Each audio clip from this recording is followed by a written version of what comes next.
Selamat datang di Ruang Gagasan Podcast. Halo teman baca RBC dimanapun kalian berada. Semoga teman-teman dalam keadaan sehat dan baik. Pada hari ini kita akan berbincang tentang pendidikan, literasi, dan sebuah inisiatif yang dirilis oleh RBC Institute yaitu Fajar Update. Sebelumnya, perkenalkan saya Magdis Janatan Ahmad Zain sebagai host dan hari ini sudah bersama kita Manda Danastri sebagai editor Fajar Update. Oke, sebelumnya tepuk tangan dong teman-teman semuanya. Oke, gimana kabarnya Mbak Manda hari ini? Sehat, Sehat. Mas Nathan, gimana Aku juga kabarnya? sehat, alhamdulillah. Alhamdulillah. Kesibukannya akhir-akhir ini apa Mbak Manda? Kesibukannya hari ini temenin teman-teman magang yang ada di RBC nih, termasuk Oke. kamu kan salah satu. Iya, saya juga teman magang di sini. Iya, Oke. gimana? Mas Nathan sibuk apa? Sekarang sibuk nge-host sih, terus nge-box dan ya nulis-nulis dikit kebetulan. Oke, baik. Sebelum mungkin langsung aja kali Mbak ya. Oke, sebelum kita ke pembahasan yang lebih jauh, bisa dijelaskan terlebih dahulu gitu. Apa itu newsletter RBC, khususnya terkait Fajar Update, dan sebenarnya apa sih tujuan dibentuk dari Fajar Update ini? Oke, jadi podcast hari ini emang khusus membahas newsletter kita ya. Jadi Fajar Update itu adalah salah satu rilisan rutin yang kita produksi di Rumah Baca Cerdas Abdul Malik Fajar Institute ini. Bentuknya adalah newsletter. Jadi di dalam newsletter ini ada banyak kumpulan tulisan, reportase, refleksi, opini juga yang membungkus tema-tema tertentu gitu. Nah, khususnya di ranah pendidikan dan literasi masyarakat gitu. Oh, seperti itu. Iya. Cukup menarik ternyata ya. Oke, jadi tadi saya sudah sempat gitu melihat sedikit konten-konten yang ada di Fajar Update.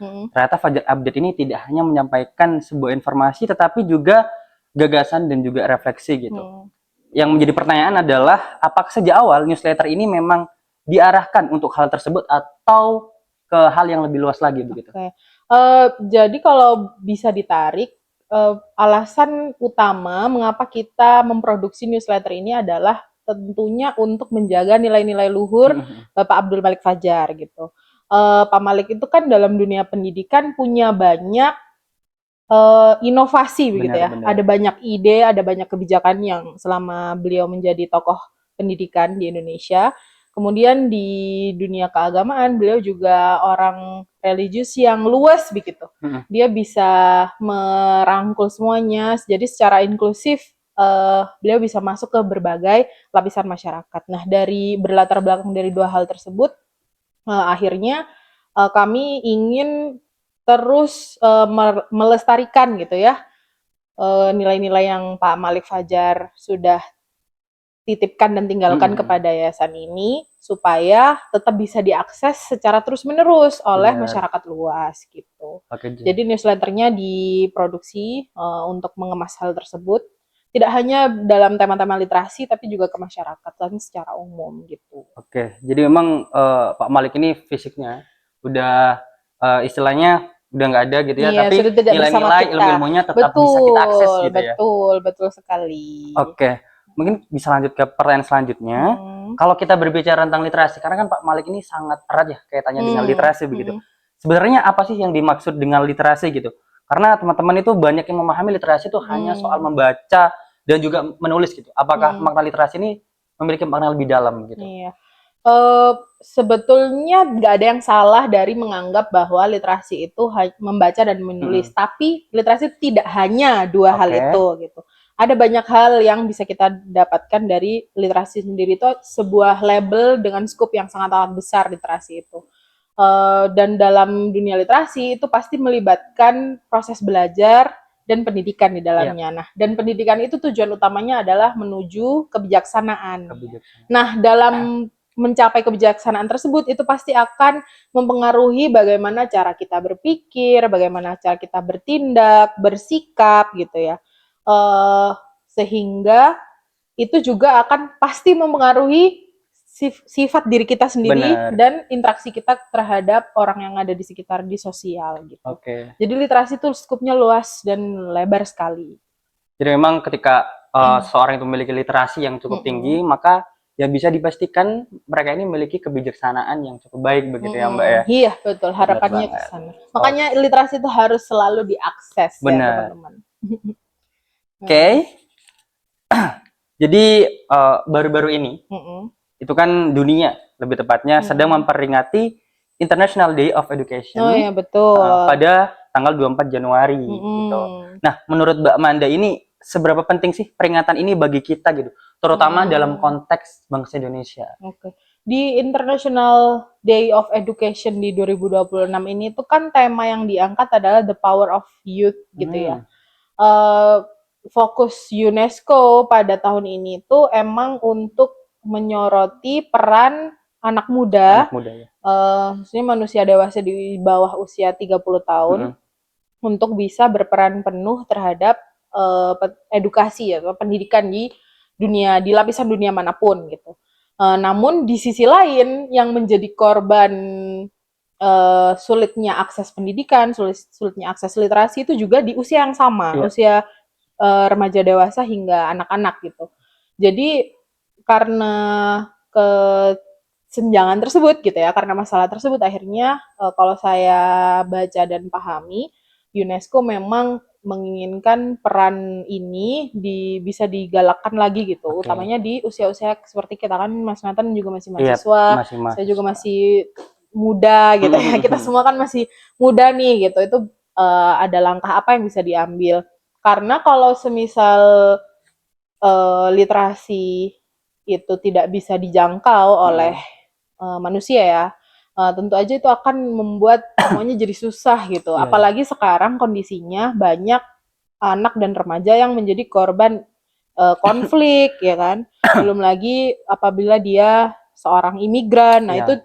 juga akses pendidikannya akan jadi lebih dalam kenyataannya sudah lebih sulit gitu dibanding kita yang menetap di sebuah negara dan status kewarganegaraannya Benar. tidak bermasalah itu.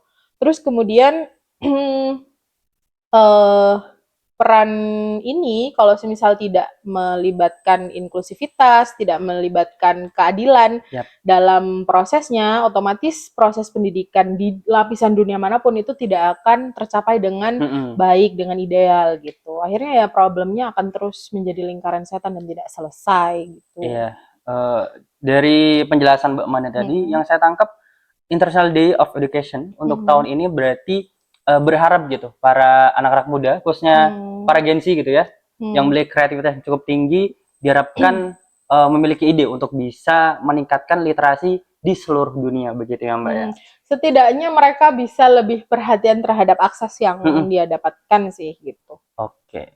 Kalau Mm-mm. misalnya kita melihat Mm-mm. realitas di Indonesia hari ini, Mm-mm. isu apa sih yang paling penting, yang paling mendesak untuk disorot dalam momentum International Day of Education begitu Mbak? Hmm. Seperti yang udah aku bilang tadi bahwa ada banyak isu gitu ya Mm-mm. yang sedang terjadi di dunia ini, utamanya di tempat-tempat yang sedang Yap. berkonflik, otomatis akan ada trouble-trouble tersendiri untuk proses pendidikan. Gitu. Uh-uh. Belum lagi di negara kita ini yang notabene uh, masih termasuk rendah gitu Mm-mm. ya, minat bacanya, terus kemudian kesadaran Yap. literasinya itu masih termasuk belum yang terlalu tinggi gitu dibandingkan dengan negara-negara yang lain. Kalau disorot dari masalah yang kita temui di sekitar kita aja ya, Mm-mm. berarti secara skup di RBC ini bertempat di Malang sendiri juga sebetulnya problem utamanya kalau bisa ditarik garis besarnya adalah akses gitu. Akses. Karena kalau setiap kita misalkan perpustakaan keliling punya RBC itu turun, excitement-nya itu tinggi sekali Yap. gitu. Ketemu dengan anak-anak yang mungkin di sekolahnya belum ada perpustakaan, Iya itu mereka benar-benar. excited-nya luar biasa sekali gitu. Jadi tinggal bagaimana orang dewasa yang ada di sekitar dan mungkin jika ditarik lebih jauh Ya. berarti pemerintahan kita itu bisa mengadakan akses untuk Buku. buku Ya. atau literasi tersebut entah dari fasilitas digital misalkan atau perangkatnya gitu, perangkat keras dan perangkat lunaknya gitu. Jadi ada banyak faktor lah yang perlu disediakan Iya, gitu benar untuk sekali menuju gitu. ke sana gitu. Iya, kemudian jadi kan kita udah berbicara banyak gitu ya terkait Hmm. eh, masalah literasi yang ada di Indonesia begitu. Hmm. Nah, menurut Mbak Manda ini langkah konkret atau langkah yang bisa dilakukan oleh para pemuda ini, langkah awalnya itu seperti apa, Mbak? Kalau kamu sendiri sebagai seorang Aduh, pemuda, kok malah dibalikin ke saya ini ya pertanyaannya.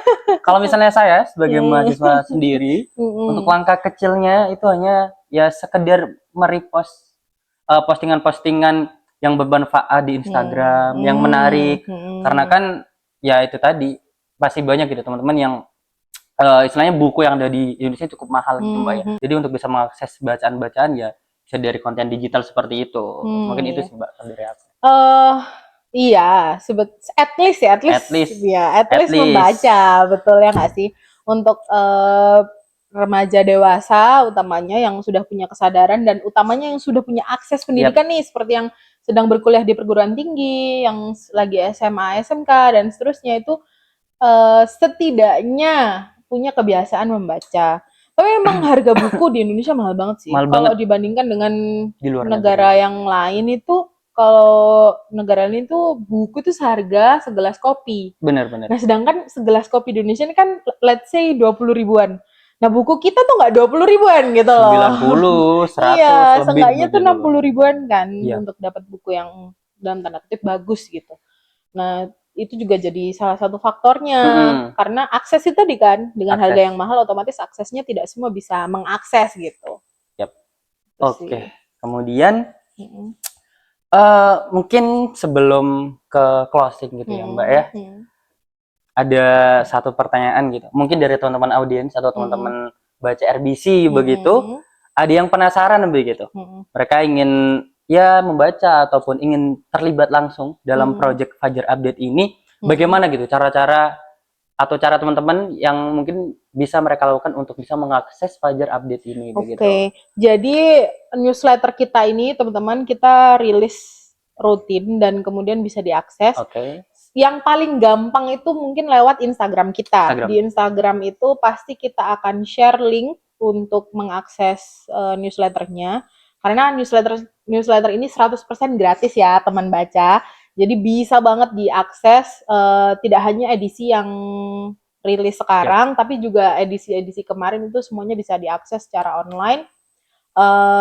Dan kemudian semuanya itu bisa dimulai mungkin dari Instagram kita, terus Mm-mm. kemudian kalau misal masih nggak nemu nih linknya di mana, bisa DM atau menghubungi WhatsApp admin di RBC Institute gitu. Jadi nanti bisa kita share. Gitu. Oke. Kalau teman-teman mau lebih gampang lagi supaya tidak ketinggalan informasi Ha-ha. apapun, bisa banget bergabung di grup teman baca dengan mendaftarkan diri sebagai anggota perpustakaan kami. Jadi semua informasi terkait kegiatan dan event yang ada di RBC Institute itu akan selalu diupdate di sana. Jadi kamu pasti bisa dapat akses yang lebih cepat nih daripada Benar-benar. nyari-nyari sendiri di Instagram gitu. Oke.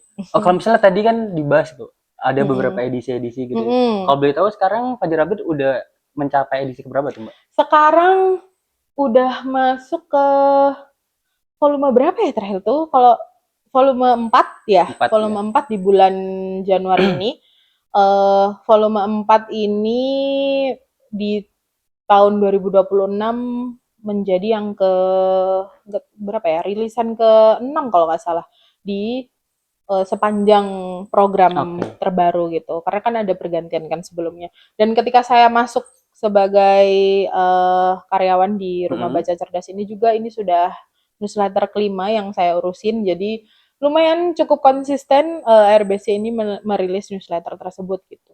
Oke, berarti ya Hmm. sangat banyak sekali gitu informasi-informasi yang bisa kita dapat di situ gitu ya. Hmm. Oke, mungkin itu menjadi pertanyaan penutup gitu Hmm. ya, Mbak ya. Jadi sangat banyak sekali gitu ya teman-teman informasi yang bisa kita dapat dari diskusi ini terkait literasi yang ada di Indonesia. Dan ternyata saya juga baru tahu gitu. Ada yang namanya International Day of Education gitu ya di seluruh dunia. Bahkan tahun ini UNESCO membawa tema ya ini pemuda sebagai garda terdepan literasi begitu ya, Mbak ya. Oke, jangan lupa untuk mengakses Fajar Update bisa melalui Instagram ataupun Betul. bisa di YouTube RBC Institute, dan Nanti banyak linknya kita lagi. taruh Oke, di- kita taruh di bawah ya di linknya. bawah Teman-teman sini, yang kepo gitu. atau yang mau lebih lanjut bisa lah cek di bawah gitu.